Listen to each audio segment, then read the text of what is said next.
Olá, tudo bem? O meu nome é Vitor Almeida Tito e nesse vídeo quero trazer uma dica para você, construtor de imóvel residencial. O que acontece? Hoje em dia, estamos no mês de setembro de 2020. Hoje, nós estamos com o mercado superaquecido, o mercado imobiliário está superaquecido para compra e venda de imóveis, seja casa, apartamento, até imóveis logísticos e industriais. Tá? Mas nesse vídeo eu quero tratar com você, proprietário que constrói casas para venda. Tá? Como você já sabe, 90% do nosso mercado, 90% dos nossos clientes que compram imóvel, compram através de financiamento bancário. Então é possível que a gente generalize esse assunto e que você tome isso como dica e como instrução de quem está no mercado imobiliário atuando todos os dias e entendendo as instabilidades bancárias. Tá? O que eu quero trazer de dica é o seguinte: estamos vivendo hoje na nossa rotina, com muita intensidade, a recusa do banco no valor de avaliação do seu imóvel. Imagine que você é construtor e construiu uma casa, tá? Comprou o seu terreno, fez o seu projeto, construiu uma casa para vender, para revender, na verdade para vender. Comprei o terreno, fiz o meu projeto, aprovei e fiz a construção para buscar um cliente para comprar esse imóvel, que você vive disso sim ou não importa. Tá? E quando você fez o seu projeto, construiu e colocou sua margem de lucro nessa construção e está vendendo seu imóvel por R$900 mil, um exemplo. Tá? Pode ser 600, 700, 500, 400, não importa, estou usando o exemplo de R$900 mil. Você fez o seu imóvel e está vendendo por R$900 mil e você terminou a sua construção, colocou sua casa no mercado para venda e quando você coloca a sua casa no mercado para venda, os corretores de imóveis são responsáveis pela intermediação, salvo os casos em que você vende o seu imóvel diretamente para o cliente interessado, o que acontece também. Mas o que eu quero trazer como exemplo, como instrução para esse momento de mercado acelerado, o mercado é muito bom, quando o mercado está aquecido, automaticamente vai vender seu imóvel mais rápido, tá? Mas existe uma instabilidade. O cliente visitou, gostou, fechou negócio, enviou a sua documentação para o banco aprovou o crédito, entregou a carta de crédito para que ele possa comprar o seu imóvel. O próximo passo desse fechamento é encaminhar os documentos da sua construtora, ou sua pessoa física e do imóvel que você construiu, no processo de compra e venda por financiamento bancário. Quando você encaminha a matrícula, ou seja, os documentos do imóvel, os seus documentos pessoais, acontece automaticamente o agendamento da vistoria do escritório de engenharia contratado pelo banco para avaliar o seu imóvel, que vai ser garantia do cliente que está comprando, tá? No processo de alienação fiduciária. O que está acontecendo hoje em dia? O banco, pela demanda, pelo aumento da demanda e o aquecimento do mercado imobiliário, eles não estão aprovando com rotina o valor necessário da compra e venda. Então imagine, construir uma casa, a minha margem de lucro, para ter um lucro acessível, um lucro bom, eu estou vendendo por R$900 mil. O corretor visitou, o imobiliário fechou o negócio, encaminhou a documentação para o banco e o banco agendou a vistoria com a engenharia. Porque dentro do banco existem várias empresas de engenharia cadastradas, então quando tem um imóvel para ser avaliado, é feito um sorteio. E esse sorteio nomeia um engenheiro de um escritório de engenharia cadastrado com o banco para ir até o seu imóvel que você construiu para avaliar esse imóvel, avaliar preço de mercado. Porque o banco está recebendo esse imóvel por R$900 mil e quer enviar um engenheiro para ver se de fato esse imóvel vale R$900 mil. Por isso que existe essa visita técnica. E o que está acontecendo hoje é que os engenheiros e as engenharias não estão aprovando o valor que de fato vale o imóvel, o valor do instrumento particular que você já assinou na imobiliária com o corretor de imóveis ou diretamente com o seu cliente. Então isso está acontecendo na rotina. Então parece que existe uma instrução no mercado para que os bancos depreciem o valor do imóvel, para que o seu cliente dê mais entrada e para que ele tenha um valor de garantia um pouco menor. Entende? Porque se o seu cliente está comprando um imóvel de R$900 mil, automaticamente ele tem que dar 20% de entrada, certo? Ou seja, ele vai dar R$180 mil de entrada e a diferença ele vai fazer o financiamento, tá bom? Ou seja, 720 mil de financiamento e R$180 mil de entrada em dinheiro e FGTS. Então o que acontece? Ele vai financiar 720 mil. No processo de alienação fiduciária com o banco, ele vai comprar o seu imóvel. Tá? Então são dois registros na matrícula, ele compra o seu imóvel e depois ele entrega o seu imóvel ao banco como garantia desses 720 mil que ele está emprestando. Então a garantia do banco que está emprestando 720 mil e esses 720 mil vai entrar na sua conta, vendedor construtor, em dinheiro, que o banco vai creditar esses valores, ele vai emprestar esses 720 mil para o cliente comprador pagar você, tá? E vai quitar os 900 mil reais e vai ter um imóvel de 900 mil reais como garantia até que o cliente termine de pagar as parcelas do financiamento. É assim que funciona o processo de financiamento. Só que o que está acontecendo hoje, eles estão aprovando de 10 a 20% a menos do valor que está sendo comercializado. Ou seja, eles querem ter garantias menores.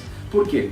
Diante de uma inadimplência, o banco retoma esse imóvel e coloca na praça de leilão. E muitas vezes, pelo valor que ele recebeu como garantia, não está conseguindo liquidar no futuro esse imóvel, porque ele foi avaliado num preço a maior. Então os bancos, para se evitar isso, estão aprovando um valor menor do que deveria. Tá? Então o que está acontecendo? Por esses dias, repetidas vezes, aconteceu algo específico. Eu tive 2 recusas, tá? Porque no meu processo interno, como que funciona? O corretor que vende um imóvel é o corretor instruído de posse do contrato de compra e venda, o instrumento particular de compra e venda, e de posse da matrícula e da planta, se tiver. Ele vai como engenheiro que o banco sorteou, acompanha a vistoria da engenharia do processo de financiamento. E por esses últimos dias, fizemos, em alguns casos específicos, fizemos 2 vistorias. E as 2 vistorias, os bancos, em casos diferentes, avaliaram o imóvel, que já estava com o instrumento particular assinado, reconhecido firme, com o negócio fechado, avaliou de 10 a 20% o valor a menor daquele que a gente já havia negociado.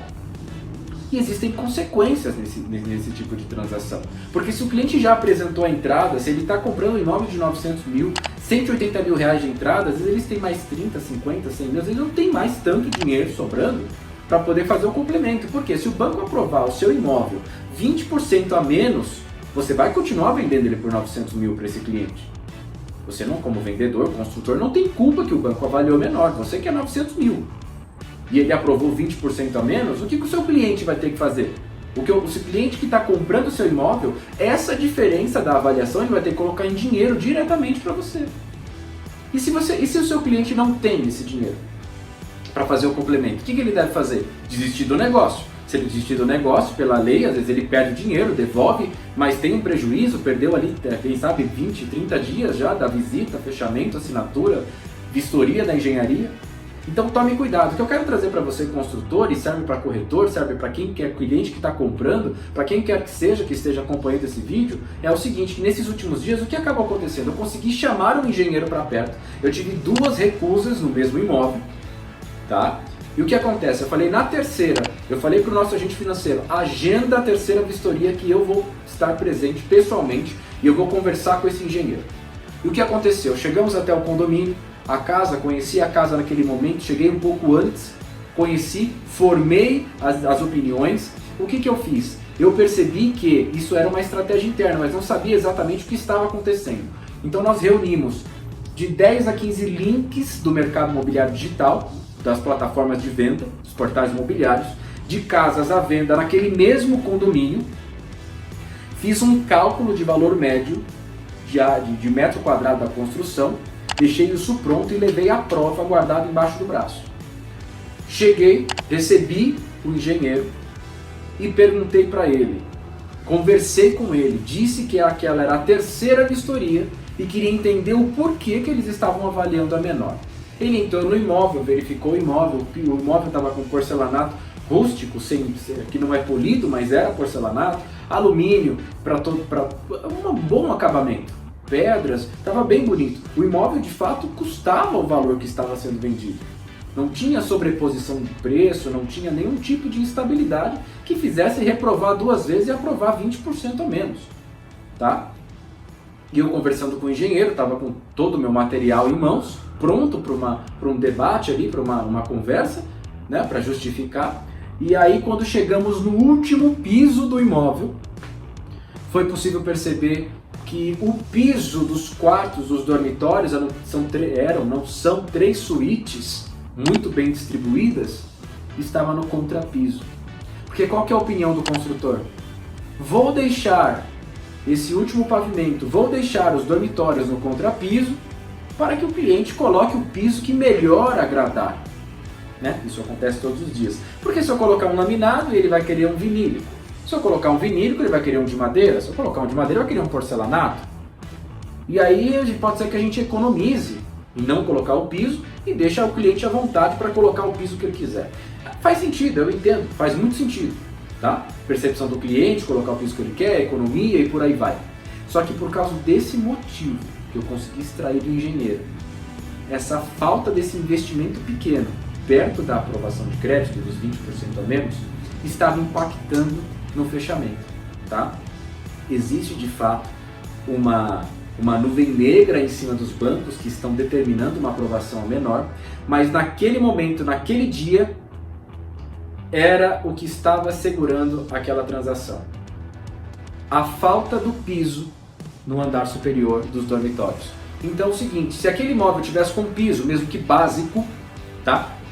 Já teria aprovado. Pelo que o engenheiro me passou, já teria aprovado. Então o que eu quero dizer para você, construtor, independente, você que está construindo casa em condomínio para vender, etc., independente se o cliente vai trocar o piso, se ele vai colocar por cima, se você pensa que vai gastar, é muito mais prejuízo ter uma negociação cancelada do que gastar ali um pouquinho a mais para colocar aquele piso. Coloque um piso básico, um piso neutro, mas coloque o piso no piso superior do seu imóvel. Tá? Se você é construtor e pensa em deixar o piso de cima para o seu cliente escolher, nesse momento de mercado, 2020, 2021, não faça isso. Tá? Coloque um piso básico, mas coloque o piso, porque isso vai favorecer a velocidade da aprovação da engenharia na vistoria que fizer no seu imóvel. Tá bom? Isso é uma dica fresca, uma dica que está acontecendo hoje. Espero ter contribuído, que você possa seguir essas instruções e um abraço e até mais!